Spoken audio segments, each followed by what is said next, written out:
We'll call the meeting to order. Roll call. Roll call. This action is taken by calling each board member's name with the board member answering present. Mr. Murray? Present. Ms. Wilson? Present. Ms. Higginbotham? Present. Mr. Kazook? Present. And Ms. Wicker? Present. All board members present. Surely nobody here's got a comment. Public comment. Anyone have anything to say? How much was this? It's a meal. Adoption of the agenda. The main agenda items, I have nothing to change, Ms. Wicker, except that we do not have still working on the MOU for the Brian Drip Family Dentistry, where the Family Resource Centers are going to work with some students that are in high need of dental services. We have our first appointment scheduled for the 9th, so we'll probably need, Mr. Hoover's still working on getting that agreement done. We'll probably need to call another special call board meeting before the 9th if we can. But anyway, I need to strike that one from the agenda, which is A on 8. Otherwise, the main agenda items remain the same. It's just those. Just want to let everybody know that that agreement is not ready yet for your all's approval.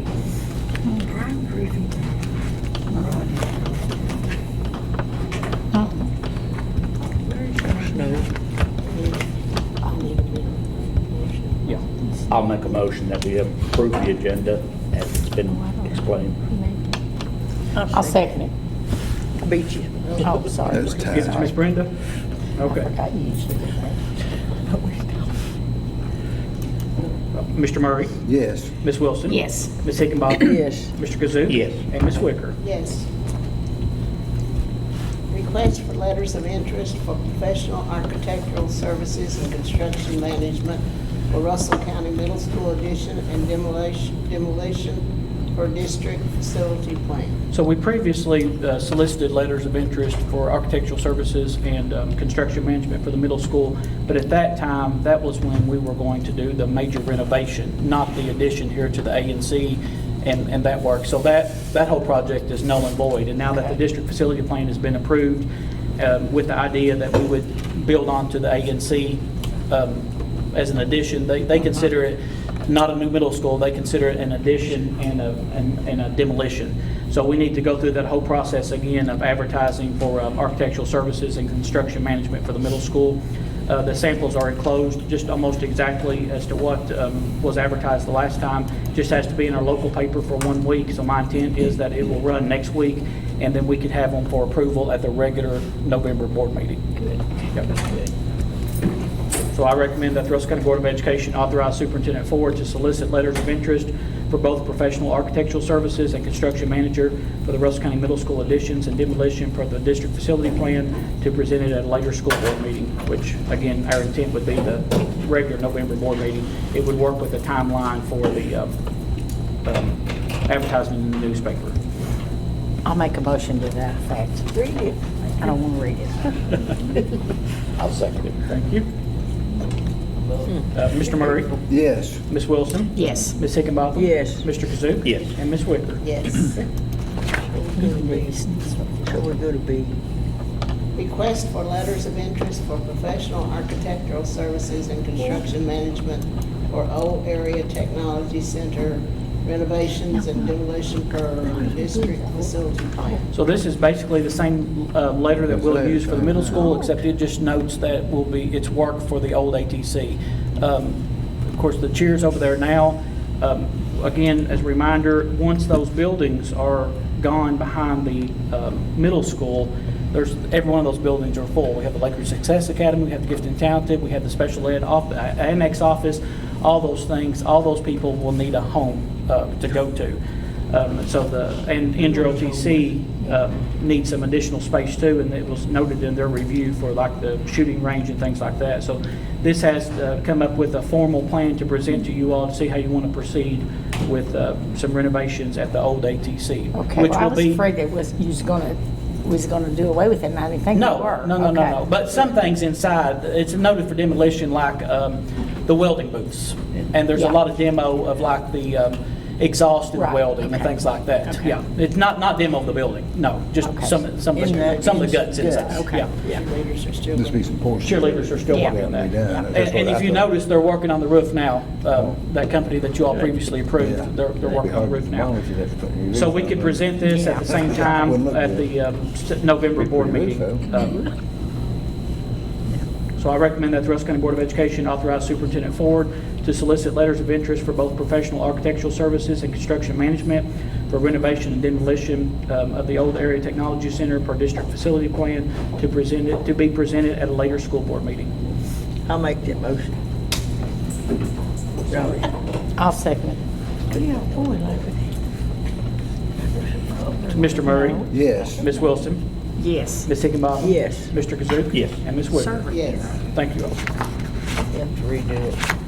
Just go back. Yeah. Contracts, Need to redo it. memorandum of agreements. So again, the Faith Dentistry one, we will not be addressing that today. The Russell County Industrial Development Authority, that is for the agreement, just to kind of set some more things in motion for the Agri-Tech Center. It outlines everything that the Russell County Industrial Development Authority is responsible for now, prior to the building being constructed, and what our obligations are. Mr. Hoover's already reviewed that one. And then the next one, I know you all have already had these, is the construction services with the Motts Group. As a reminder, that is the company that's responsible for our turf installation. There are some, fortunately, this was just like the bleachers, came in line with our budget, with our BG1, just very, very well. Did not go over our initial budget item. I do want to note, it does include the maintenance agreement for 7 visits throughout the life of the warranty on the actual turf, and then the cleaning of the track as well to keep that surface really, really good. It includes that in this initial price. It does not, just for pure transparency, it does not include what they refer to as the pad. It was $158,700 additional. It's like a shock pad that's underneath the turf, but after we talked to them, like Campbellsville, they use the same group. They did not install a pad. Lindsey Wilson College, they use the same group. They did not install this pad. It does provide like additional, shock but turf is so much better with that sand and everything than normal ground and sod is anyway. So I mean, there's already additional layer of shock absorbency there. So it does not include that. It was additional cost of $158,000. So we're not for that. including it? No, Okay. it does not include that. But if you can't stand the shock, we don't leave you on the street. So so the contract total is $1.7 million, again, right in line with our budget that we previously approved with the BG1. So far, everything's coming in good.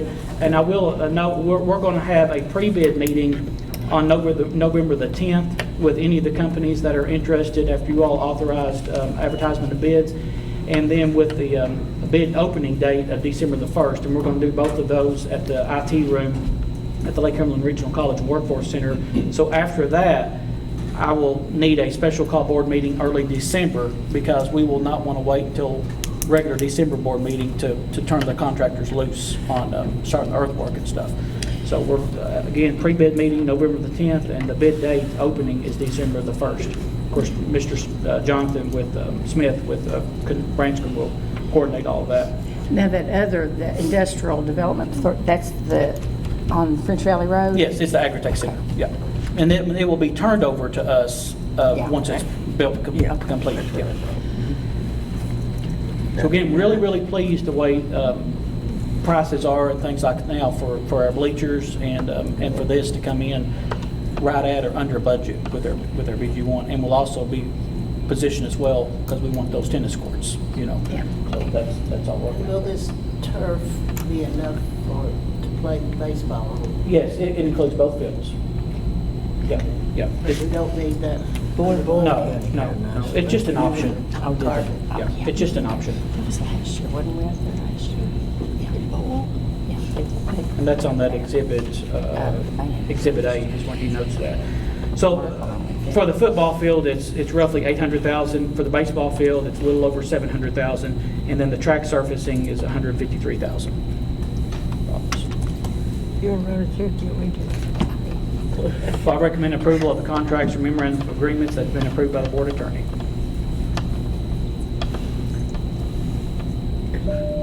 I'll make a motion to approve the contracts and the memorandum of agreements that have been approved by the board attorney. I'll second it. Okay, Mr. Murray, Yes. Ms. Wilson, Yes. Ms. Higgins-Balton, Yes. Mr. Kazook. Yes. And Ms. Wicker. Yes. So what did we decide with that first, or what was the problem? School year 2021, 2022, end of year assessment, result review, school and district improvement planning. So I appreciate all our principals and instructional coaches. If there's any technology issues, there's 3 people here particularly today, Vicki Kane, Chris Gobby, and Brooke Bartrug. They can provide help if anybody gets off another site or anything like that. That's an inside joke for anybody that doesn't know. Don't get too ready. We can't be talking. Mr. Kazook put me up to it. Maybe Ted did, Vicki. Maybe Ted did. But thank you all for being here. And I wanted us all, and very informal, you know, like I said, no PowerPoints needed. We're all just sitting around the table and just talking about celebrating our successes of what we did well last school year, and just kudos to you all and your faculty and staff for everything that we COVID was still with us last year. Covering faculty and staff was just so staggered.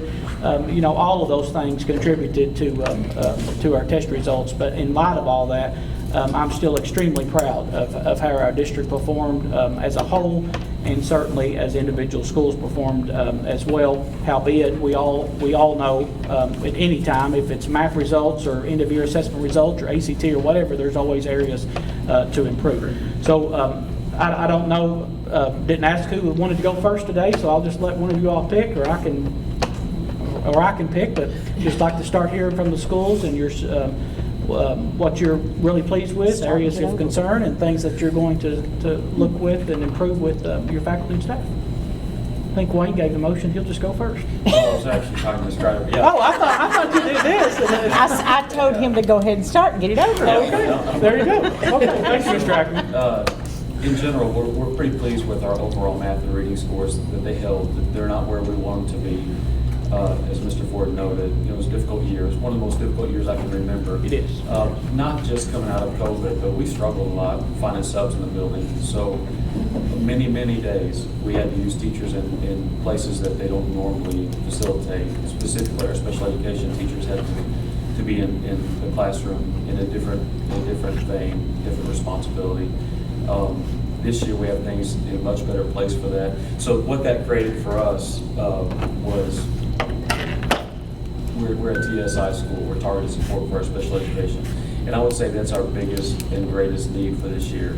But I'm really excited about the things we've put in place over the summer. We knew that was going to be a concern as well. So we've gone to teaming. So each grade has 2 different teams. And what that allow is not just for the same core group of teachers to work with the same core group of students, but the relationship building and the understanding of expectations is much higher. So we're really excited about that, and even the gains that we've seen since the year has started, as well as our special education teachers have multiple opportunities now within the day to pull students out to work with them in one-on-one and small group settings. So we believe the things that we have, we're really excited about the things we have in place. The morale of the school is great. And what I thought was really interesting, and another gain for us, a victory, something we felt really good about, is even though from our standpoint of our special education students, we were at TSI, those students on the climate culture survey scored the highest to say, even though I'm struggling, I feel like this place is great and people really care about me and really are helping me. So there wasn't a thought that they weren't being cared for, taken care of.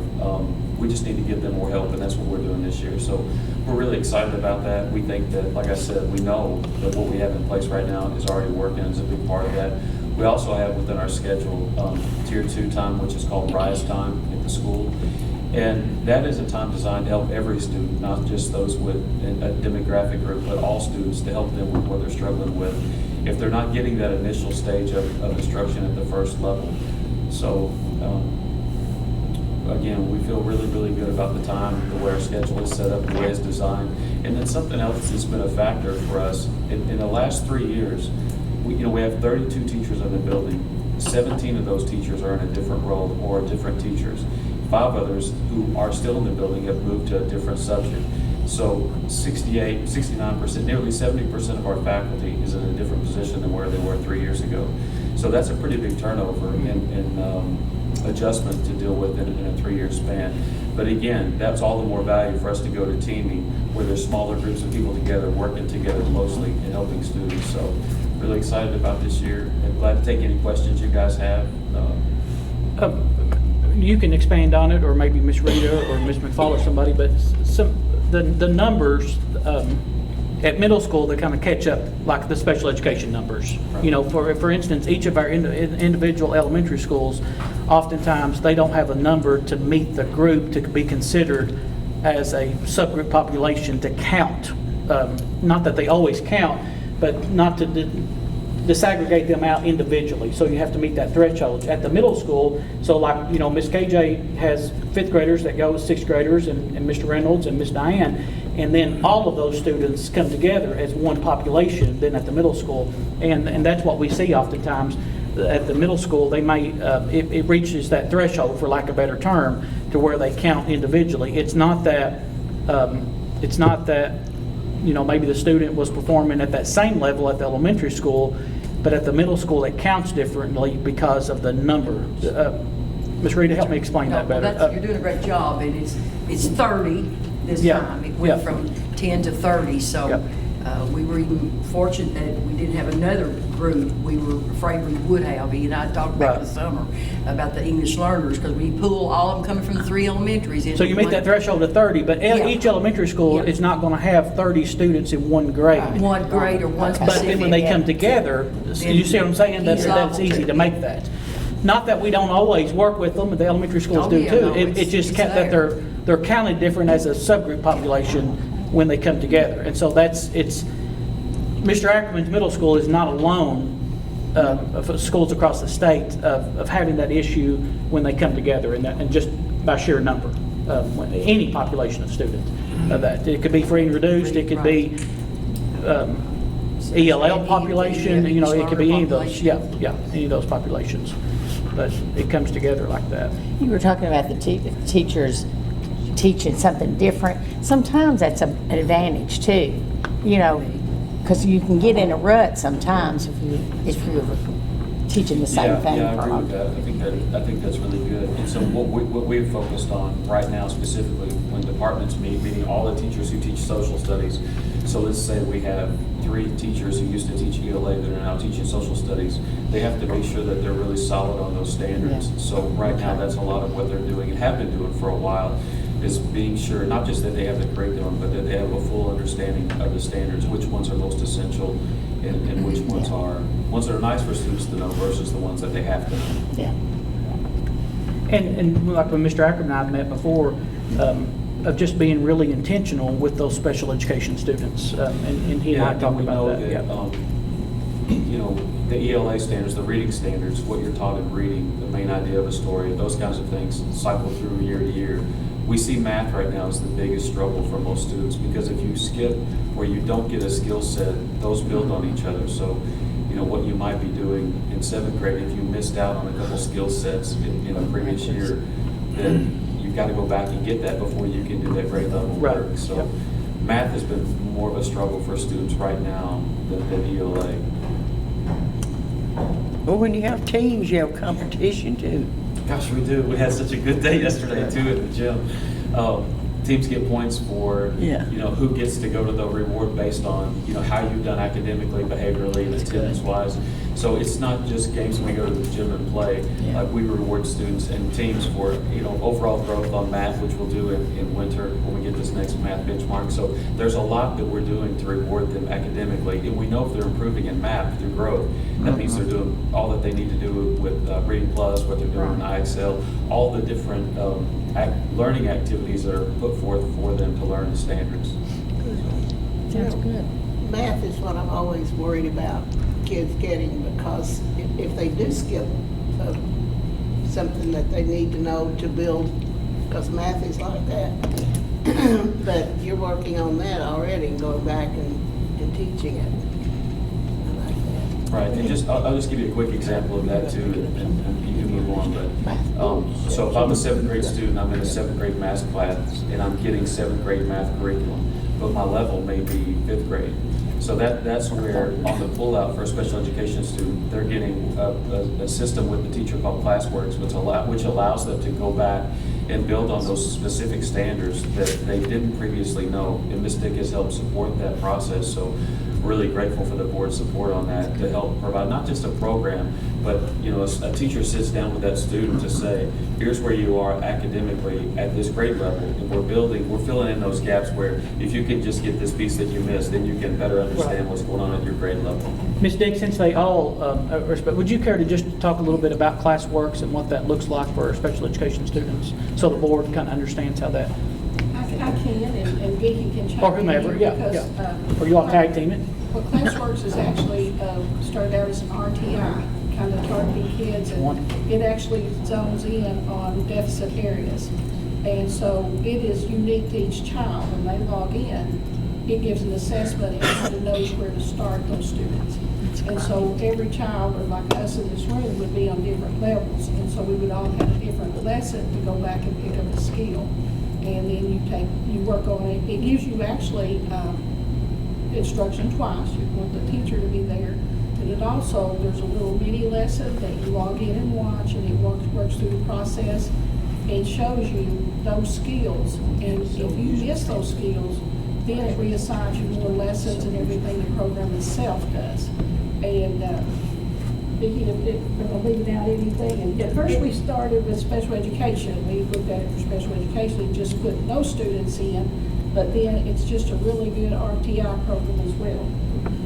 And the teacher has that option when they see that a student has missed that skill, even if they've tried that many times, they have that option to turn that on or off. And if they feel like they want to sit down with them individually, they can turn that back on and work more of those one-on-one.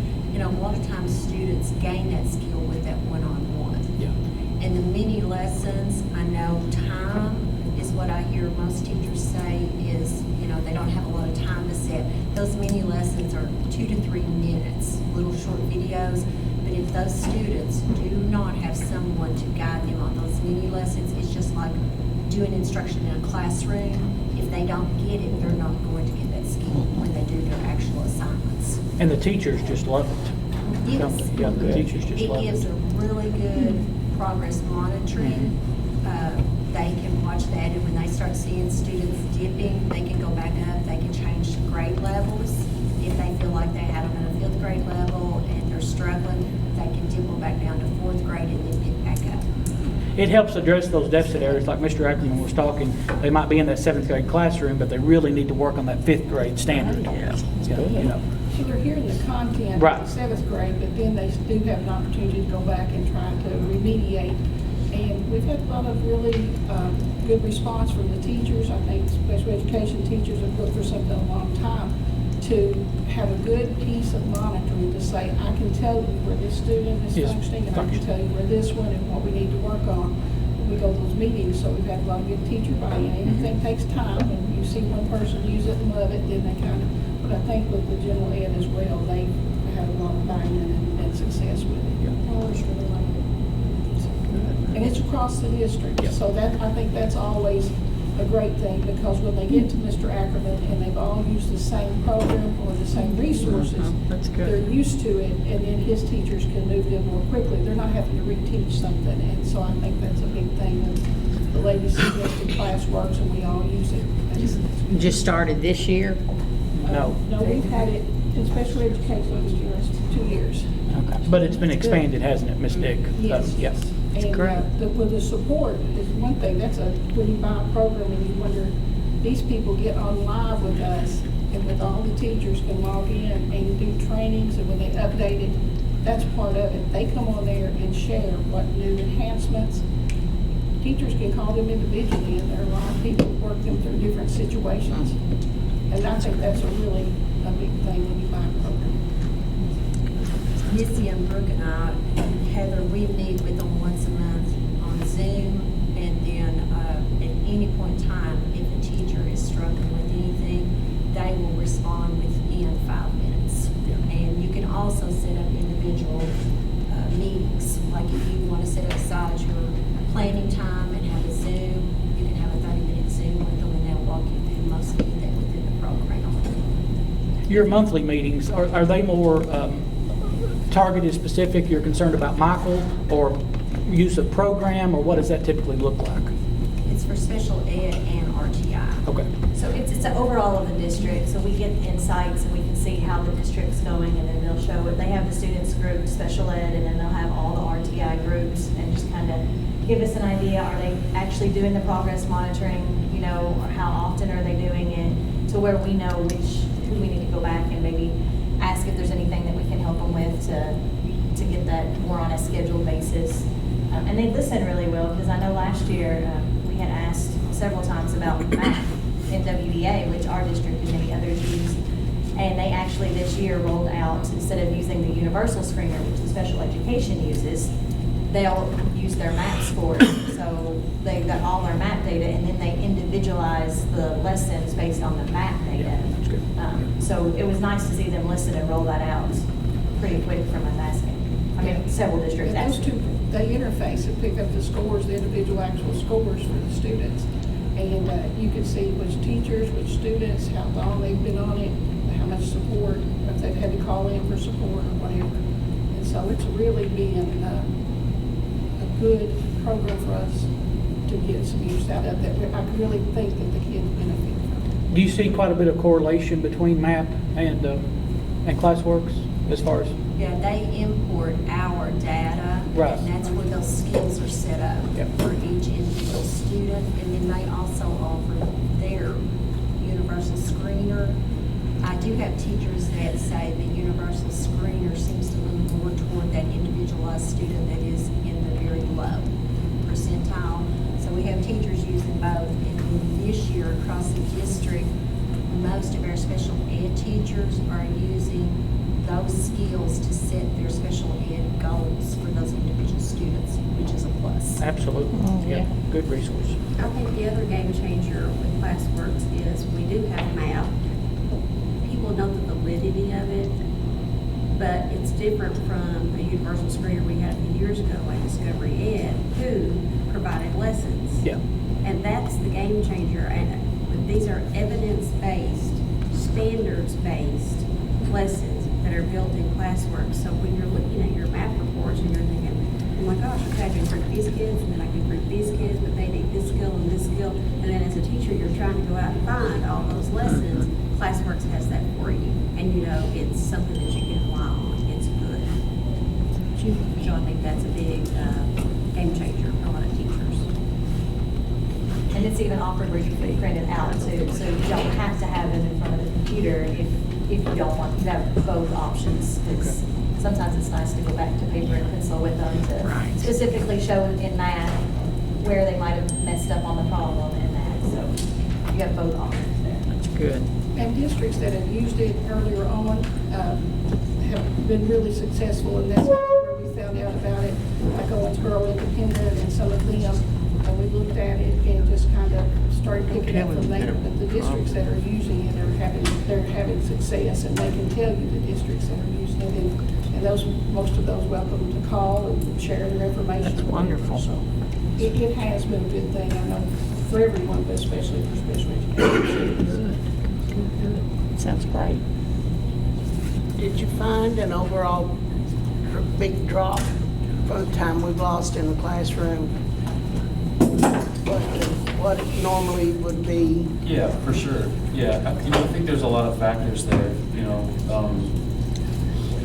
I really do hate to talk about COVID, but I think it really did. The adjustment of going to the Chromebooks, we had to do that in terms of that's how we got their education to them when they were home. Clicking buttons is a whole lot different than the endurance it takes to really read through a passage and really write out a full response. And so getting students back in the mindset of this is school, to get your best education, you really need to be writing things down. You really need, not that technology is not good or can't be of benefit, but there's some things that you just need to do manually that you're not able to do on a computer. And so if in a student's mind, you kind of I like this, I can just real quick click and I'm Yeah. done. To go back to some of those real strong learning strategies that involve writing and heavy thinking. Yeah. That's been kind of a turn. But overall, to answer your question, Matt, I think that's where they really need more practice with those skill sets, with the teacher in front of them helping them. I know I experienced this, told the story before, but I was sitting with my great-grandson when he had a lesson on computer. And he's in 3rd grade, I guess. And he was sitting there with two of the safety scissors going like this. And his teacher saw him and said, Corbin, put the scissors down. Well, instead of putting the scissors down, he goes like this. So she can't see him. And that's, you know he's not paying attention. And I'm sure that went on over and over and over. That level of stamina, being able to concentrate, focus. Thank you. Yeah, thank you, Mr. Ackerman. Ms. KJ, since we're on that side of the room, you want to go ahead and go next? Sure, yeah. Just to kind of help, I didn't already have a PowerPoint, but I did print out just some scores so you all would have something to see. There's enough there where you can kind of look at where our scores fell, because it's kind of hard to sit and listen to somebody talk if you don't really know what they're always talking about. I'm kind of like Wayne, I don't want to talk about COVID in the sense that it brought a lot. Elementary kids are even different, and so it is what it is. I tell my kids often that your home life and your story explains a lot, but it can't be your excuse for moving forward. So I think COVID and I think other factors explain our scores, but it can't excuse them. It doesn't give us a reason why not to continue to look ahead. So just at the top, I put where our overall score was, and then our breakdown, the way the state did with reading and math and science, social studies, and then our school climate, just so you can kind of see where we fell. And then the information that you have there in the tables is what Ms. McFarland had sent for us to use with our staff. So it's just a breakdown of 3rd, 4th, and 5th grade. You can kind of see, and then underneath each grade level, I just put where we were at overall and what the state was overall. So you can kind of get a grasp of where we were and what our weakest areas were and what our strengths were. Just some notables on there if you want to kind of look at it. A few things might stand out to you, things that kind of often stand out to us. And in one area, I think, I don't know, I'm not going to speak for everyone else. I think for us, it's always been a constant is that apprentice group sometimes holds our biggest group of kids. We've still reduced novice in a lot of areas last year, but getting those kids out of that apprentice is sometimes, when we get them from novice to apprentice, we think we've moved kids, but it's a whole ball game to try to move some of those apprentice kids. And so that has still shown through. If you look down through there, my apprentice numbers is still the level where most of my kids fall. So that's an area we're still really trying to target and work on, because we worked so hard with our special education kids who really made gains last year. Some of those were apprentice kids, and we celebrate that they're not at that novice level, but then it's still really hard to move them out of there. So that's one thing that you're going to notice. Another thing that you may notice going across through there, whichever way you choose to look at it, is that our 4th grade probably did better than any other group. It's pretty noticeable there. If you look at our 4th grade was our strongest group last year. Again, doesn't excuse it, but does explain when you factor in some other things that are going on in 3rd and 5th. Our 3rd grade group was the group we sent home in 1st grade during COVID, and we know kindergarten and 1st grade are critical years. Our 3rd grade this year is still also kind of struggling because there's a lot of foundational skills there. In 3rd grade, you're no longer learning to read. At that point, it's flipped. You're reading to learn, and when you don't have that foundation, that's a struggle. But they did better than what we expected them to do. Mr. Ford's heard what I'm already getting ready to say, and it is what it is, and we're just trying to do the best. But our 3rd and 5th grade last year had really large numbers of kids. They had 29 kids with 2 teachers. 4th grade had 3 teachers with 17 kids. I do think that makes a difference. But again, we can't placate on that and think, well, that's just it is what it is. We just got to figure out how to work above some of those circumstances. And being a former 5th grade teacher, they now hold a lot more accountability than any other grade level. They are now tested in reading and writing with Eddie to Mechanics and On Demand. and science, or social studies and reading. They moved that ed to mechanics. So when you have two teachers pulling 5 accountability areas, that's really hard. So we're doing the best that we can, but as you can see, our social studies and writing were 2 of our lowers. We did meet the state benchmarks in the other areas, but those are areas we're working on. Now, I will go to bat for Sarah Brown and say, as a former writing teacher, when they told me that they were combining ed to mechanics and on-demand, I might have wanted to throw up with her, because you can teach kids to write, but the grammar and the spelling is often one of the things that they struggle with, so the state now combines those scores. So you may be a really good writer, and then if you're ed to mechanics, that can drop your score. Sarah's on-demand score standalone were higher than the combined writing score, which we would expect.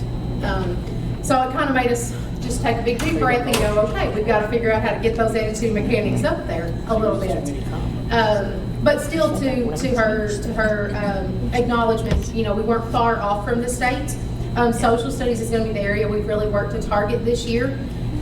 Last year, again, pre-COVID, we tried to do a team split. We just didn't have the staff last year to do that, and so Miss Ian had to pick up an extra accountability area that she didn't know, and so we're 2 teachers trying to carry that, and we're working on that. So that's just some kind of overall breakdown. Those are things that we went over with as a staff, but you know, there's a lot of good things on there, and very things we're proud of. Our science scores is one of them. I was going to mention that, to have having two. 11% novice is pretty phenomenal. None of our, in every area in the state, excluding, I think, social studies, we had less novice than the state, which I thought was a good thing, because that's been our focus, is to reduce novice. But you also look at your overall, where Salem is in the state in science, and they perform very well in science. They're proficient, distinguished. I will Phenomenal. attribute that a lot to, it's a team effort, but Mr. Flatt has kind of taken the lead on that a few years ago. He sat down and made a breakdown of, he said, Ms. Kedjo, when they get to 4th grade, I can't teach them everything they need to know. He said, I've got to have some help, and it is what it is. Reading and math has been the driving force for so long, and so he went K-5 standards, and what they needed, what were, out of all of the science standards, what we needed each grade level, made the teachers templates, I need this stuff, you know, how do we build upon that, and connected resources. That's been, I think, a big factor in us. But he did that on his own, and we led that some PLC, so that's been, I think, changing for us. On the back, nothing that I've probably not already talked about other than the last box. I mean, there's our strengths up there at the top, some things that I've already mentioned. Outside of test scores, I think one of the things that I might be most proud of was that our culture and climate scored at an 80, which was a very high. Yep. I don't take that for granted. I don't take that lightly. That's probably something where I probably pour my heart into more than anything, is that our kids feel loved, and our staff does every single day. And I think when you love kids first, the rest of it will come into play eventually. They will work hard for you, and so I was very tickled with that. I put it as a strength because Miss Rita always tells me every time I look at her, numbers are a good thing. So I've put my increased enrollment as a strength because I didn't know where else to put it. And Miss Rita would say, numbers are a good thing. Numbers are a good thing. That little old Salem Elementary School is now tapped over 400 in enrollment. And that's you know, it is what it is. Numbers are a good thing. I tell Miss Rita, but staff is a really good thing too. I tell her, Mr. Ford, that all the time, and they kind of laugh at me. But in all seriousness, that is something that I'm very thankful for. But our enrollment is steadily increasing, and so we ended last year with 343 kids, and we are at 401. So we have seen a significant jump over the past few years. That's preschool through 5th grade. Yes. Yep. Yeah. Without preschool, we are at 370. So still up from 341 to 370. So we've seen, but like I said, that's a good thing. And Miss Rita tells me that all the time, so I want to remember that. Our focus areas, kind of what Mr. Ford and Miss Rita were talking about. I kind of fall. I'm one of those elementary schools. I fall in that category. I don't have enough of the special education population or the ESL for them to put us as a subgroup. So when they actually did our breakdown this year, those percentages were kind of like the ESL percentage, those were kind of divided out for us because I don't have those subgroups that are red. I don't have enough students. Yep. Now I think that will probably change this year. They talked about the way they were going to change it. It's going to be 30 kids 3 through 5 instead of individual grade levels. So that may change for us this year. And So- again, it's not that they're not worked with, it's not that they don't No, count, it's just I that, can't- that subgroup I just population. can't see that that doesn't flag as a subgroup population. So it's not nothing that we're still not working on, it's just when I get the overall, that's not something that Yeah. shows up. Right. However, and I feel like that's, again, a constant lifelong trend, is our economically disadvantaged students perform significantly lower. Honestly, 60% or more of my novice came from economically disadvantaged kiddos. And so that's always something you're looking at, how you can kind of target those. And of course, our other focus area is going to be social studies and writing this year. We've already kind of jumped on that a little bit. And in the bottom, the next steps, there's just some things there that, what are we going to do about it? Here's where we are, and what are we going to do? How are we going to continue to move forward? As a district this year, we do have a new reading and math curriculum, and we've tried to really work hard district-wide. I can attest and be thankful for our district leadership with Ms. McFall and Heather and Brooke, and they've really come to help us, like as far as we're getting aligned, which I feel like will help Wayne as well in years to come. We're all 3 elementary schools doing the same. We have updated curriculum maps and pacing guides that we're working on. In addition to that, we're trying to support some instructional practices. When I have reached out to them to do some PD release day, which we've already done, they have supported that. And our teachers have done that on their own. They came seeking that. Can we get together? And what we're seeing out of that is there's shared instructional strategies. We've already kind of tapped in. We're having a math night. We know that math is one of those areas. And so we did this pre-COVID, but we're having another one this month. But we need parents to understand that. I think sometimes our parents put up a block against math because it's not taught the way it was. So Do you remember when you did that, and then some of those parents talked at a board meeting? Yeah. About how they, and we got to get back to taught it how to because do that. they don't know the way that we're teaching our kids, so then therefore they kind of put up a block, well then their kids kind of come up with a little bit of a block too. And so we're trying to do some real math scenarios with them, trying to teach them. So we're out of that we're having a math night this month coming up to work on some of those things. We've already kind of tapped in with some things with social studies. Kentucky Studies is a big thing, and we've used some of our community resources and state resources. We've got some things in the work coming up with Josh Branscombe, as we're going to be looking at going to the Capitol. They're coming into our building. We're trying to really build those things up. And we're just using people within our district and schools because some of our best resources lie right within this district. Miss Cian, and I told her, I said, I may be talking about you. We threw social studies at her and we said, here, this has to be covered, and willing and wants to learn, and is like, well, if anybody will help me. And so we've had some PD release time with her, just some one-on-one of some strategies, and we're seeing some gains in that already. The data analysis, of course, with the benchmarking, we do look at that. This year, we had not been able to do it, and since COVID came about, but Ms. Faith and myself sat down with every 3rd through 5th grader. We looked at their scores, we had conversations about them. You get to 5th grade and they'll really talk to you about that MAP score. But we set goals, and they're getting ready to take their MAP test at the end of November, 1st of December, and they've got these numbers in their head where they want to reach. And so we've made a clipboard, and they saw us write all this down, and we really talked probably individually to each child 5 more minutes. And after this next go around the path, we're meeting back again. How close were you? Did you meet your goal? Let's set a new goal. They need to know that we're all in this together, and so that's something that we're excited about. I'm like with Wayne, we're planning some rewards with that of any increase at all, and the kids are kind of on board with that. When we looked at that apprentice group, we really tried to break that down, and we did some naming and claiming on test analysis. Just looking at those kids, there's some kids who are borderline moving to that proficient, but then there's also kids who are borderline that could fall back down. And we've got to target those kids that are on our, what we call on the fence. So we've kind of done some naming and claiming with that.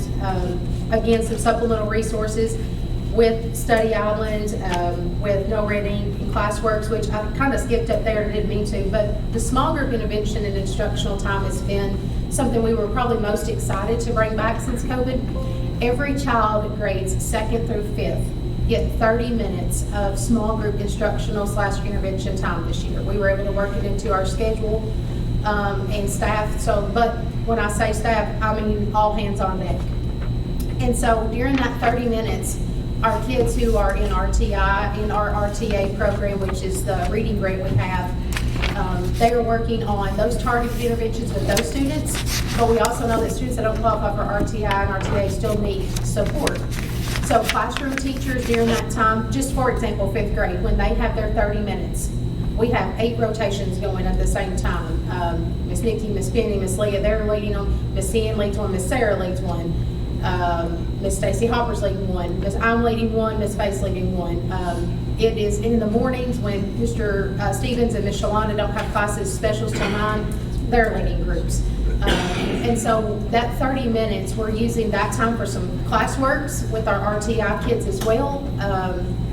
And then what are they struggling with? What is it that those kids need? And so that 30 minutes time, I feel like, is going to be something that helps reteach, review, go a little deeper with where those kids need to be.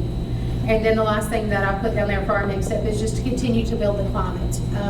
Again, and I listed some of the things that we're doing at Salem, things that I feel like sometimes we get lost in. We want good test scores. I don't think there's anybody that's in education that don't, but I think we also don't need to lose focus that there's kids and families, and sometimes they need to just be kids and families. And so we also want to integrate in the seats if there's a non-academic part. And what are you doing for the non-academic part for your school?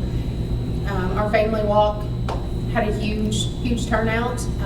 We have our math night coming up, and we have a grandparents night coming up. Right now we've got over 500 signed up to come to that. And then we'll be having some other activities. But sometimes when families feel connected and they feel supported and those relationships are built, the academic part becomes a little bit easier because they know that you're there. You know, they know that that's what you're there for. So those are some next steps and things that we're kind of working on. I'll be glad to answer any questions if I've not covered, or if there's questions about the test scores as they are. Thank you, Ms. KJ. And Ms. KJ referenced the instructional coaches, and I know Ms. Kane and Ms. Sloan and Dr. Bartrug and Mr. Gobby, they're just available to our teachers, you know, just anytime. They do one-on-one stuff. They meet with them, you know, in group planning, and administrators as well. They do that as well. But that connection for the support and to be a safe support, because, you know, sometimes a teacher's just struggling and they just literally want somebody to come in and help them, and that's what these folks are so good at doing. We just appreciate their And help. I will say off to me and my class sizes that I've given Mr. Ford a hard time about, we are working with what they have, Miss McFall, we are using our ESS waiver, and we are using a additional sub that I have right now to put people in 5th grade to help with offsetting those numbers. So I was telling KJ at open house, I guess it was, that number that is in Salem now is about like it was when we had 8th grades up there. Oh, K-8, back in the day. And so that's fantastic. And of course, the loving part of Salem was always there, and the kids knew they were loved. I'm sure they still And kind of like from all of our schools, they just come in from everywhere. I mean, the students' families relocate here from literally everywhere. In from off. Yes. Literally everywhere. I had one the other day come from Reno, Nevada. I just asked how do you find alligator tooth for Reno, Nevada? I'm not really sure how that happens. He just said they were tired of the outskirts and wanted to move somewhere else, and I thought, well, you went from one extreme to the other. the dark went there, I guess. Yep. Thank you, Ms. Webb. We'll keep going around the table, Mr. Reynolds. All right. So I'm the new guy on the block, per se, with this group of principals. And a lot of times I think whenever you come into a job, no matter what it is, there's always that unknown other than what you see from a district web page or knowing. I was tied in the community, and there's several of the teachers there, and seeing, I would say, and it's no knock on Salem or Jamestown, but as far as elementary school goes, that school, from a number standpoint, is the most diverse. From a standpoint of diversity, for one, and the wide range of economic and everything else that ties along with that.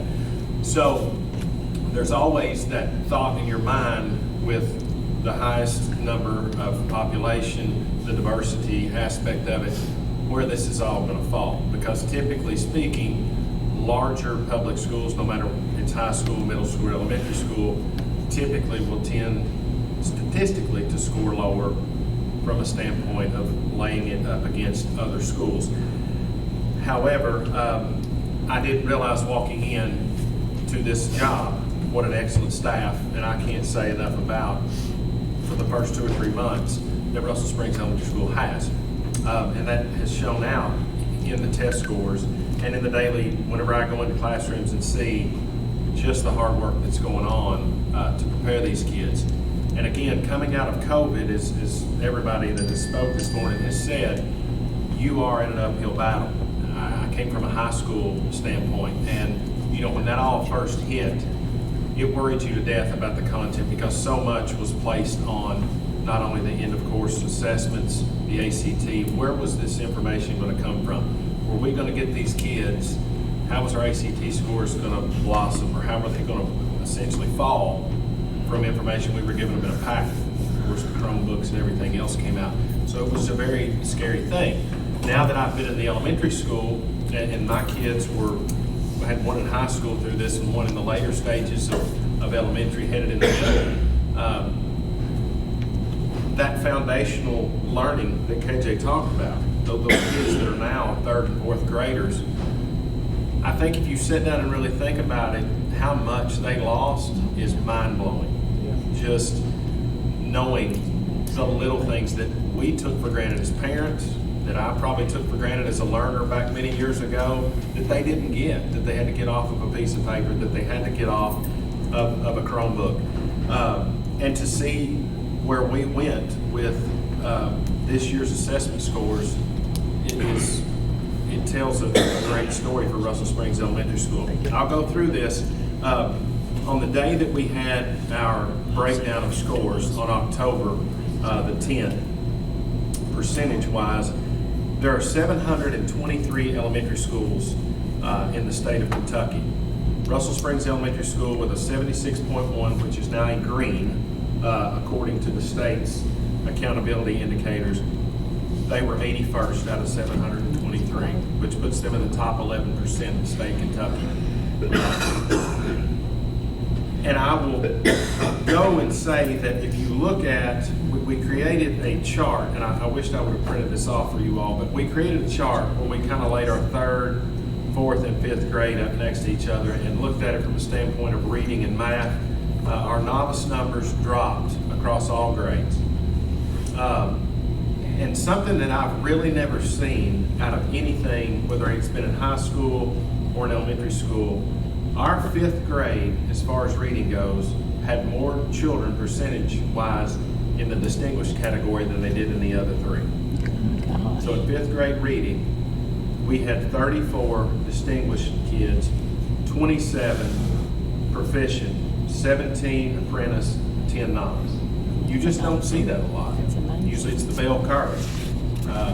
But that one, the distinguished end of it, was the highest. And that's a testament. Sticking with 5th grade, and we sat down and met after we had our test analysis. I met with each grade for probably an hour, 3rd through 5th that afternoon after lunch. Our math for 5th grade, out of those, keep in mind 723 schools, was at a 71.3, which puts them at 130th, or the top 18% in the state. Reading, they were 68, with 82.7, puts them in the top 9%. Science, 61.8, 247, which is the top 34%. Social studies, 82.8, puts them 34th in the top 5% in the state of Kentucky for social studies test scores. Writing, 83.3, and 64th in the state in the top 9%, and our overall proficiency for 5th was 92nd in the state out of, again, 723 schools. So there's a lot to be celebrated with the scores that we have. Now again, I would be a fool to say we're happy with that, that's where it's going to stay. And I hate to keep echoing, but both Wayne and KJ made some good points. We have sat down since then in PLCs and looked at, all right, so where do we go from here? And there's always those students that we've talked about that are on the fence. But I don't think, and I've told my teachers over and over again, we can't get fixated on the kids that are on the fence that we want to go this way. Because you've also got those kids on the fence that she talked about that can go back this way. That's right.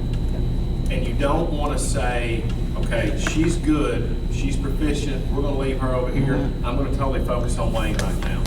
Because I'm going to look back and she's going to start to fall.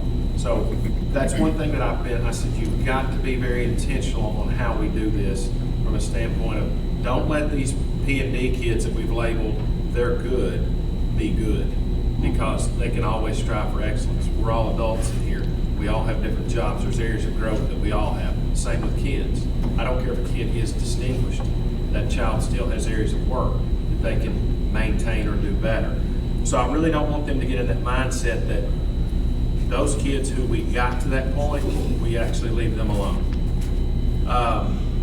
From that, I think it can be contributed very well in reducing these novice and apprentice numbers. The RTI schedules that we have, the 2 RTI instructors that we have that do the pullouts with those kids that are very structured in that. Miss Lindsay, Miss Jessie, they have a schedule. Those kids, I mean, again, anything that's done habitually or repetitively, they understand that that's why they're there. We're trying to target those kids. And even going back to when I met with 4th and 5th grade, and we sat down before we even told them individualized numbers, before we got the student lists out of here's what this child did, here was their score, here's where they were at.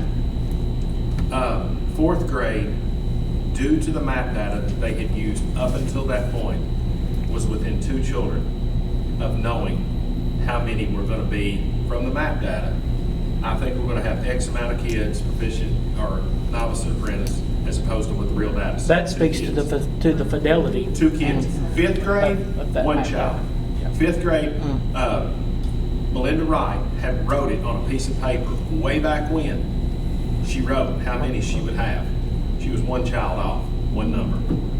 So that tells you right there, going back to the aspect of caring, they know their class, they know their kids inside and out, that they can predict that from happening. And let me just interrupt you. Yeah. I think that's so important too, that people just don't think like the sun rises and sets Yeah. with end of year assessment results. Right. You all, principals, instructional coaches, are looking at that map data all the time. I mean, these teachers are continually, I mean, Yeah. you gave Ms. Wright as an example. Yeah. Those instructional practices are happening all the time, and that benchmark data is crucial to that work. And it really is, a firm indicator of where that's going to go at the end of the year. But in that in turn, there were several kids on our list that when we shared those individualized numbers that were shocked to them that they felt like they didn't get their full attention. So I think a lot of times that's kind of a good thing. They know, okay, I know this child had it from a standpoint of concepts in class, but something happened between there and the test.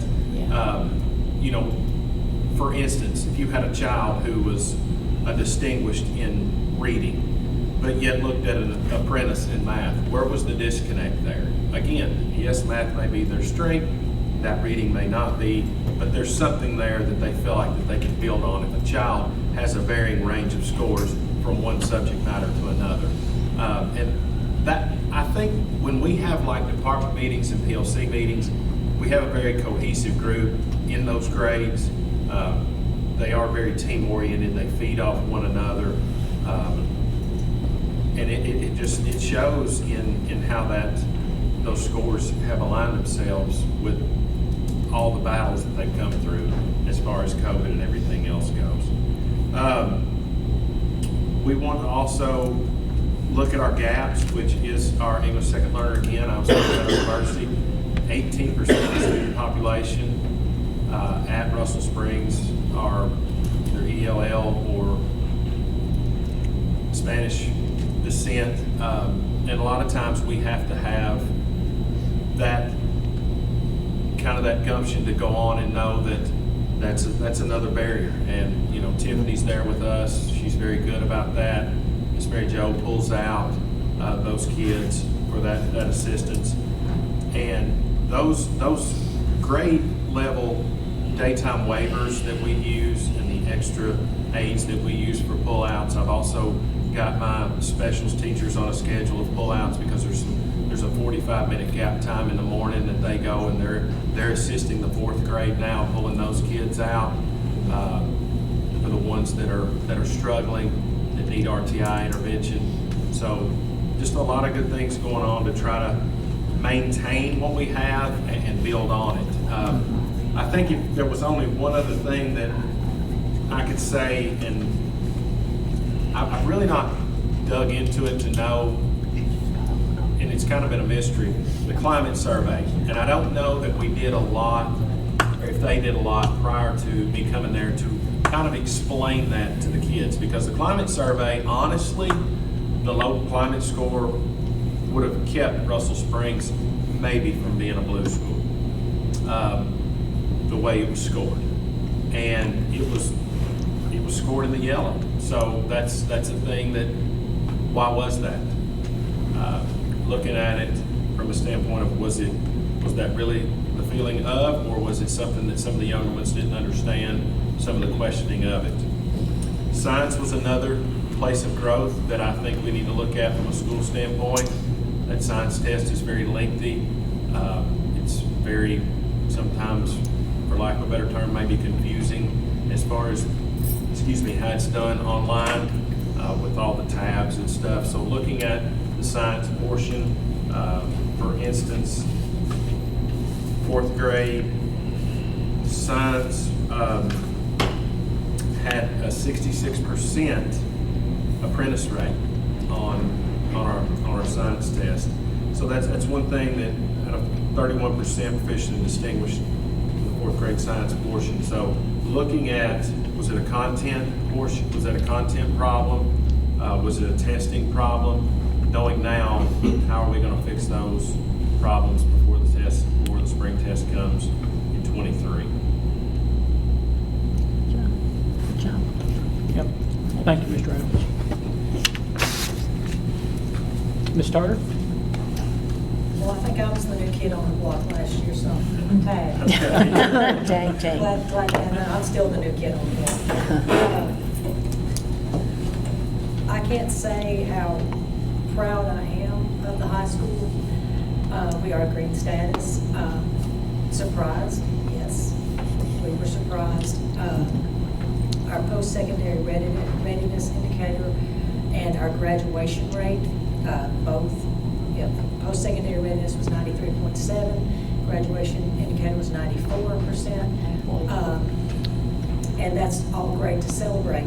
Our ACT scores improved from 17.8 to 18.7, which made us second in the state for the most improved ACT scores, because it was anticipated that ACT scores across the state would fall out. Yeah.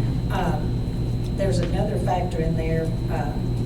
If you factor in the students who took it on their own more than one time, our score was actually 19.4, I think. But this We kind of get those two ACT reports. right. We get the state junior accountability report, and then we get that So it actually consolidated report Yeah, that it has actually it was all. a little higher, Yeah. but with the juniors who took it when it was offered at school, we did increase that much. Again, we are thrilled about that, but I have to say that our CTE, our college career readiness, carried us. Graduation rate carried us. Academic-wise, we have some places to go. We are proud to be green, but we're certainly not settled with that. When I came in last year, my goal was to raise the ACT score, but it was more importantly for me to change the culture and the overall thinking of the school and what we were doing. I can see some progress with that. I wanted to bring in intentional instruction, more standards-based, working with Dr. Bartrug, and again, she's the ace there. She comes in, it's not, you need to do this, it's what can I do for you, or what can we do here, how can we do this? I wanted to change the language that was happening there with regular PLCs, to get common assessments going, and so we can just have the conversation. we were little islands, departments, but we were little islands. And with, not a lot of communication. I see a shift in that. Now, I'd like to tell you that it's a total shift, and gosh, 100%, we're not there. But I have seen a shift. I've seen a shift in the communication within the departments and among the departments, where they're talking about the data. They're actually seeing that with our MAP testing, gosh, it tells you where you need to go. And if you look at the standards, oh wow, here we go. So it's been fun, and just one of the highlights for them to come in my office and say, we sat down and we looked at this, and this is where we need to go. And if you look at our academic scores, reading and mathematics, we're all in the yellow. We pulled data back to 2018 to look at our novice scores and where we needed to be. And there's not really been a lot of change in that, especially with our math. We still have the same number of novices we did in 2018, and that's pre-COVID. So that's an area of concern. How are we going to do that? Where are we going to get them? I've met with the math department. They're working on things as far as reviewing with students, going over skills, with the geometry thing. The issue we have is still the gap we have with our schedule as far as students who have math, algebra 2, geometry, whatever, in the fall semester class. They're done at Christmas, they test in the spring. It's not, fluid. So we are in the works for some bigger shifts coming. Science, social studies, and our writing indicators in the yellow. Our science scores, our science department was devastated. But we knew that was probably going to happen, so we took steps at the end of last year to kind of take care of that this year, whereas all juniors have integrated science 2 now. It is not an option. Before they had integrated science 2 or chemistry. You could take either one. There's not a lot of chemistry on the test. So the science department actually looked at the data and the information and said, hey, we see this gap. So we want to offer integrated science 2. As a required class, not an option, and chemistry will become an elective. That's in place this year. We're doing it right now. So I know we're going to see a big shift in the science scores because of that. And side note, one of our teachers was a little apprehensive about that, teaching integrated science too, because they've never done that. They'd always done, chemistry, and we can figure out who that is now. No need to say names. Yeah. A little concerned, and I said, why are we limiting the students who gets the experience to have that said teacher? And so the other day, unsolicited, a collaborative teacher came in the room and said, you need to come in and see this. You all need to come in and see this. It's the best collaborative class I've ever been in my entire career, and they've been teaching for 20 years.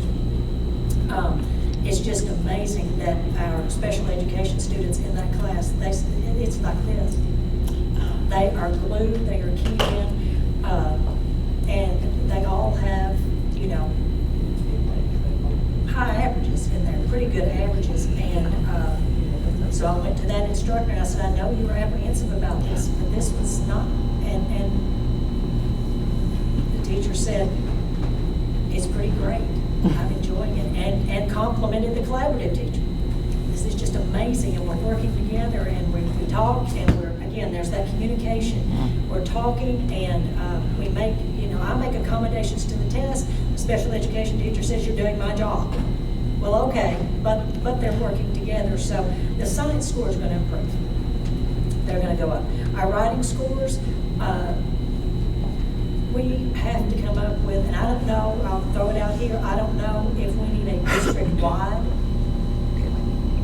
writing platform where we follow it all the way through, or if maybe we just need to get on freshmen through seniors in the high school to get there. It's something that we probably need to have more conversation about that follows it. Right now, we're still on those little islands where, sophomores have this formula they follow, juniors may have this formula, and it's just not cohesive, it's not working. So we need to have more information about that and work on that.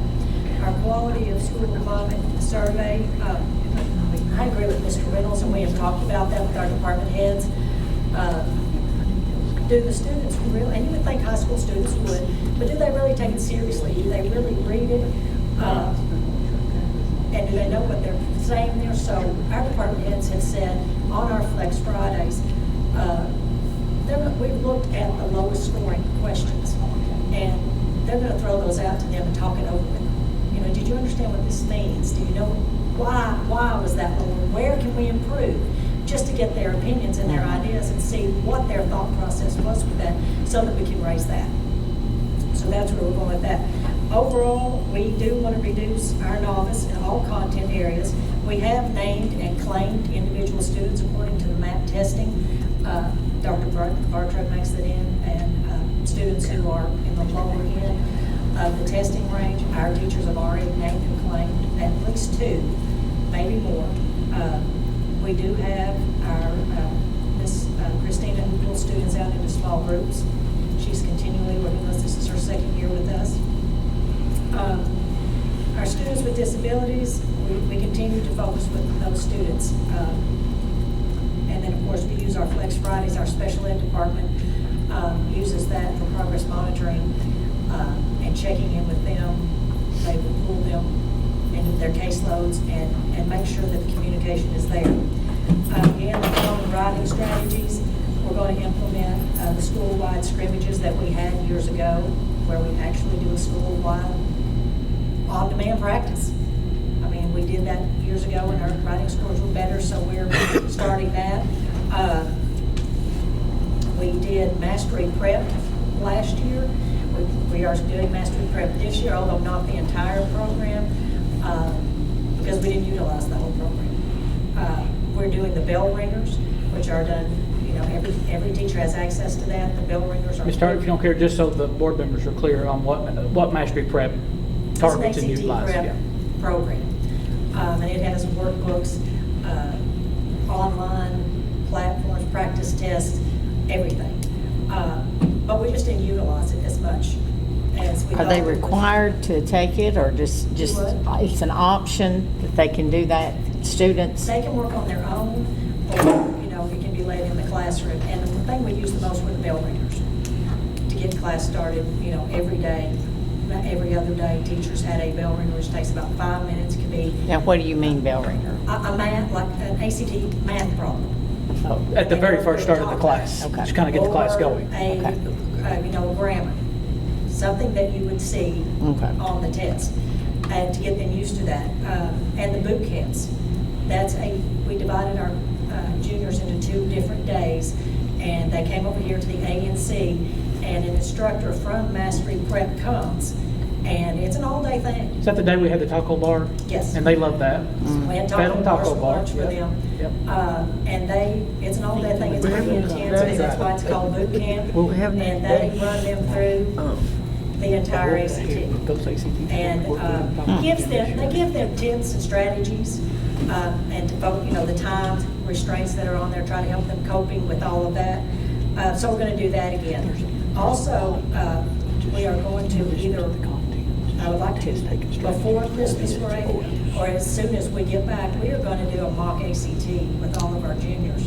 And that's full blown, like it will be all together in the room, with the time, running through it as if it is an actual ACT, just so they can have that experience.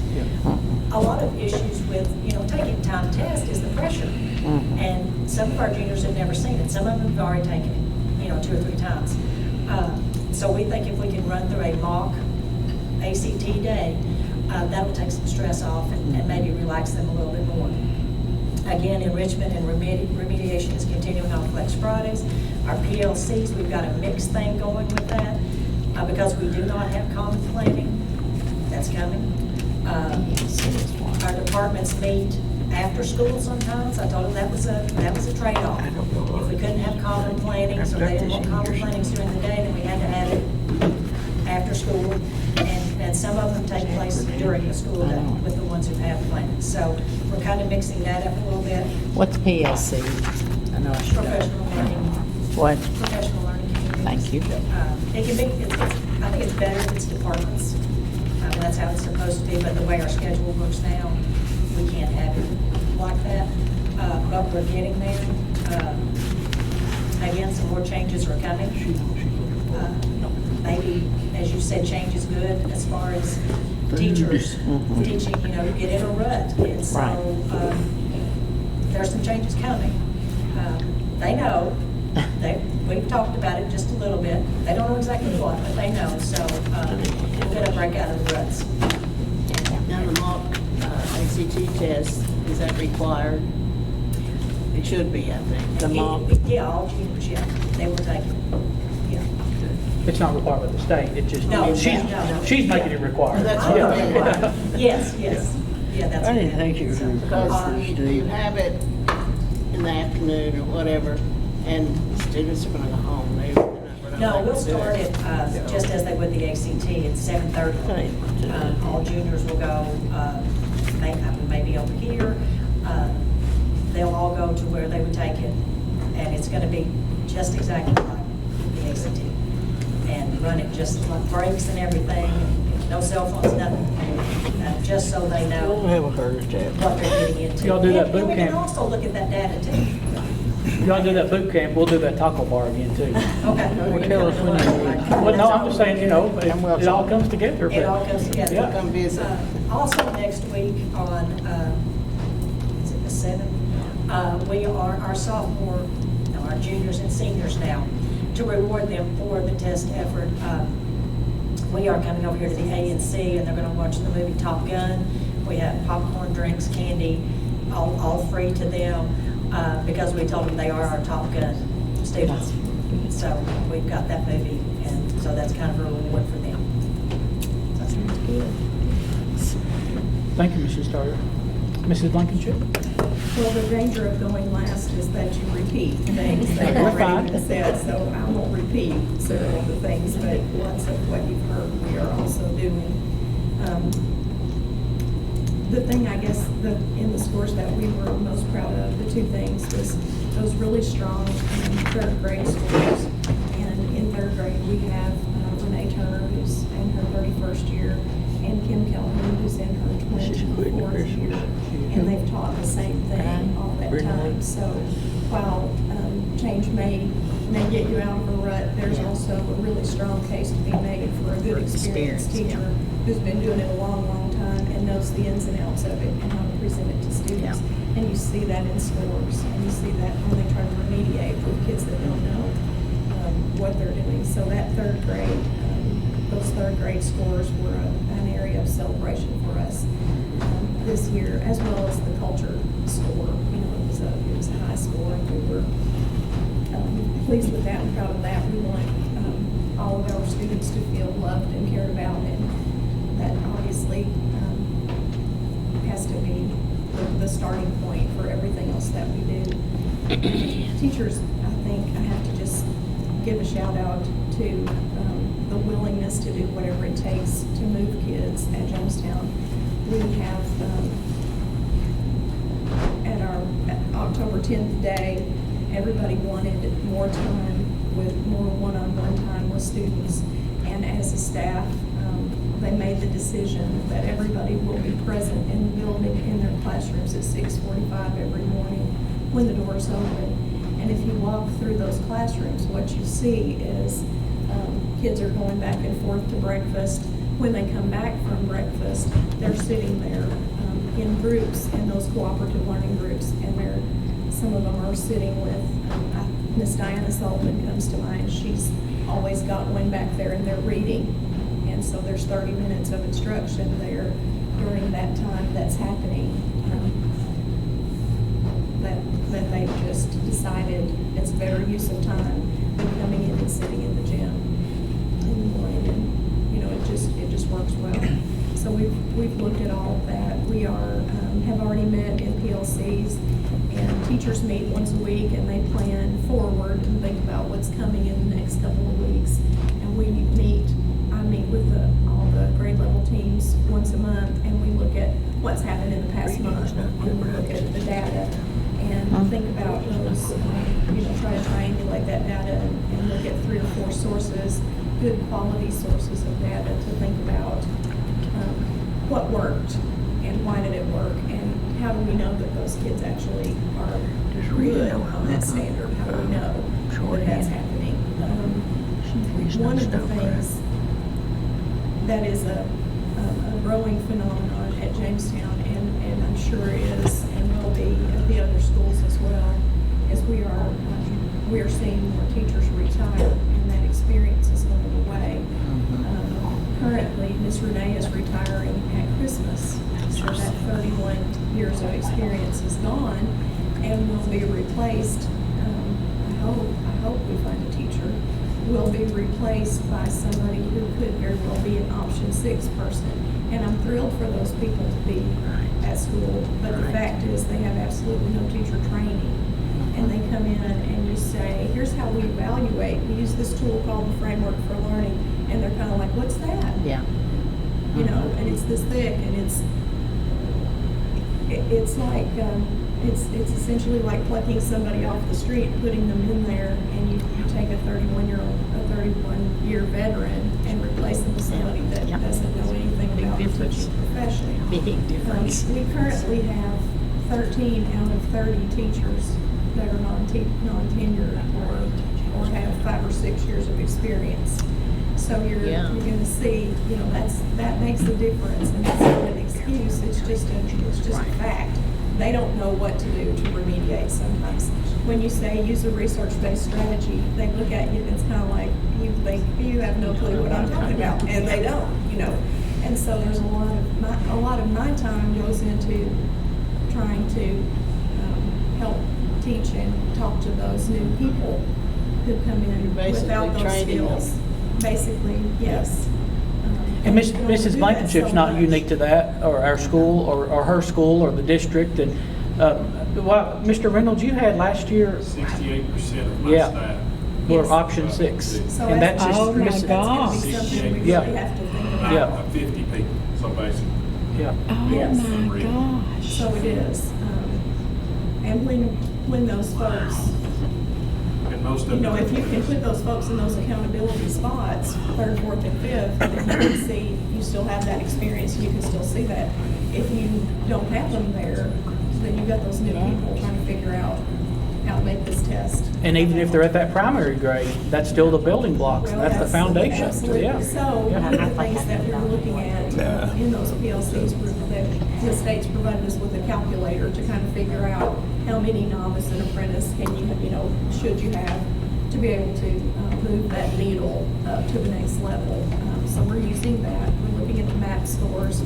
We're thinking about, again, those strong, proven intervention strategies like the Lexia, the ClassWorks, the No Red Ink type programs, which allow you to create those cooperative groups so that they're doing something productive while the teacher's working one-on-one in those groups. That's what those programs are really for.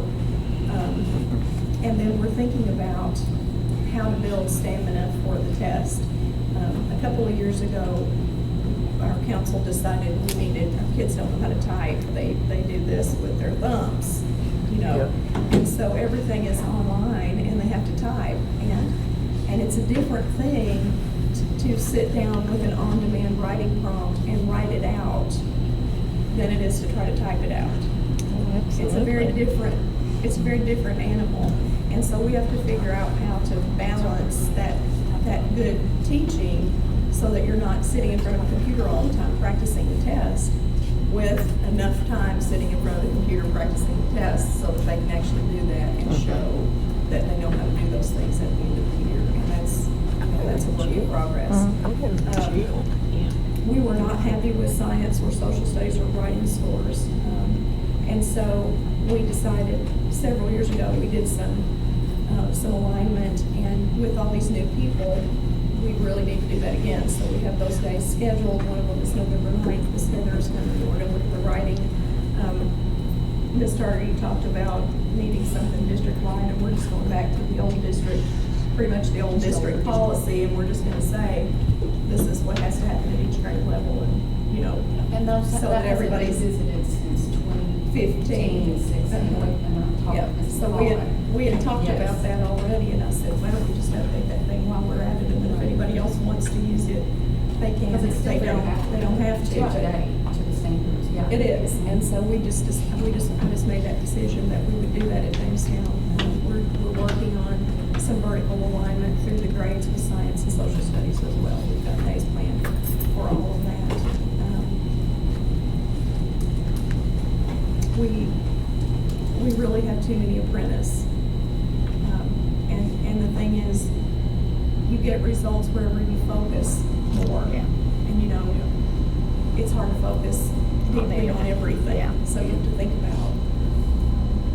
But we really have too many apprentices. If we could move kids out of that category, it would be much better. So we're working on how to do that. And I think the PLCs and just those, you know, like they talked about the strategies of this child is on the fence. Well, what would it take to push them over? And we've had the goal setting. We've done that for several years where we sit and talk to those kids about here's where you are and here's why it matters and here's where you need to be, and it isn't going to take much more for you to do this, and you know, so we've done all of that too. So if you all have questions for me, I'll be shorter because they've already said a lot of it. Nobody's mentioned the kindergarten and first grade. How far back are they when they come in? I mean, having done the COVID work? I don't know how much COVID has had to do with it. We're seeing a lot of kids with just significant needs. And behavioral issues. More than we have in the past, yes.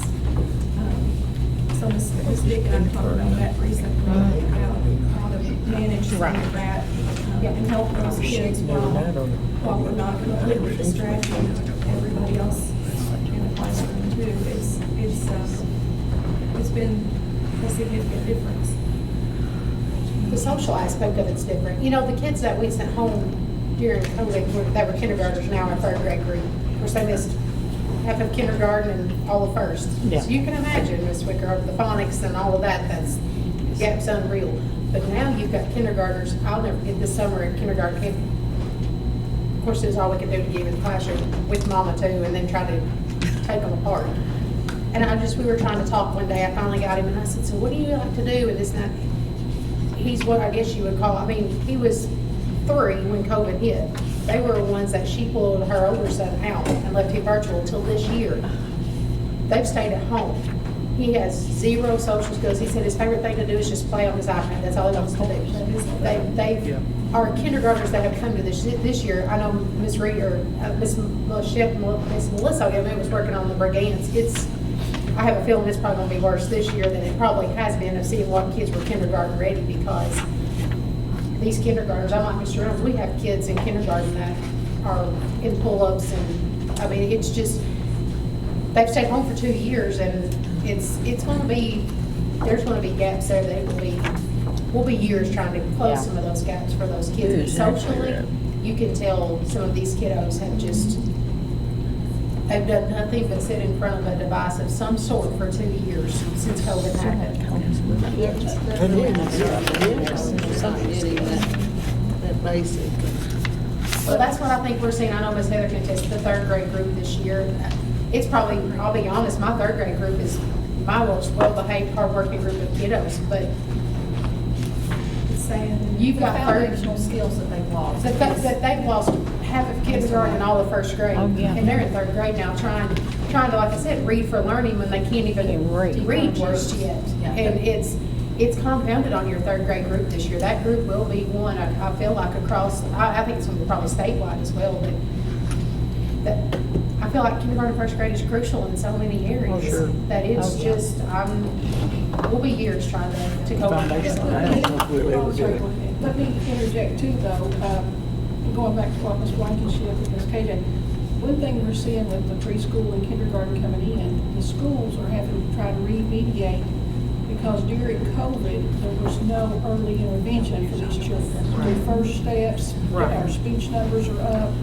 Lots of children that we're having to intervene with very early on that we didn't before because both the three programs serve those kids and identify them, they got the early services.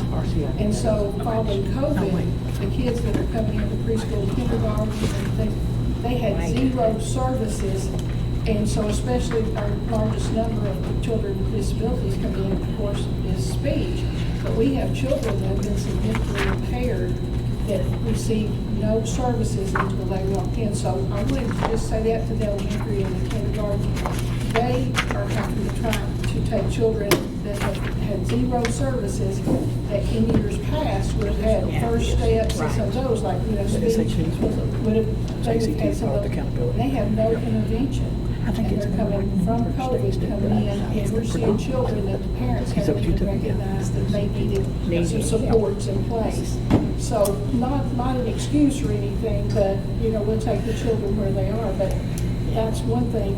That's so easy for parents, though. They give them a pad, they don't have to fill with them. Well, and during COVID, Ms. Vicki made a great point. During COVID, if parents are home with their kids and they've got kids in elementary or high school or middle school or whatever, and they're trying to help figure out how to do all their lessons with them, then it's easy to just put that child in front of the television or with an iPad in it, where they might have sat and read with them or talked to them.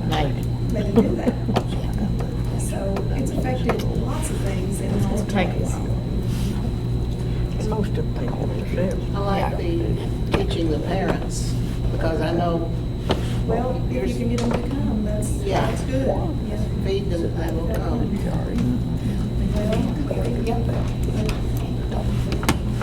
It's sad. Daniel told me that one time. A lot of good things.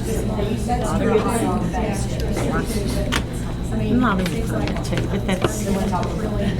I know even years ago, I was doing after school and trying to help a sixth grader. And they said, I don't know, anyway, they were doing factoring in a way that I had never heard of. And I had to go get the teacher's book and read up on it myself before I could help them. So I can imagine what parents has gone on from there. And it would be hard. A lot of good things are happening though. A lot of good things. Of course, there's always improvements, We appreciate you all so much.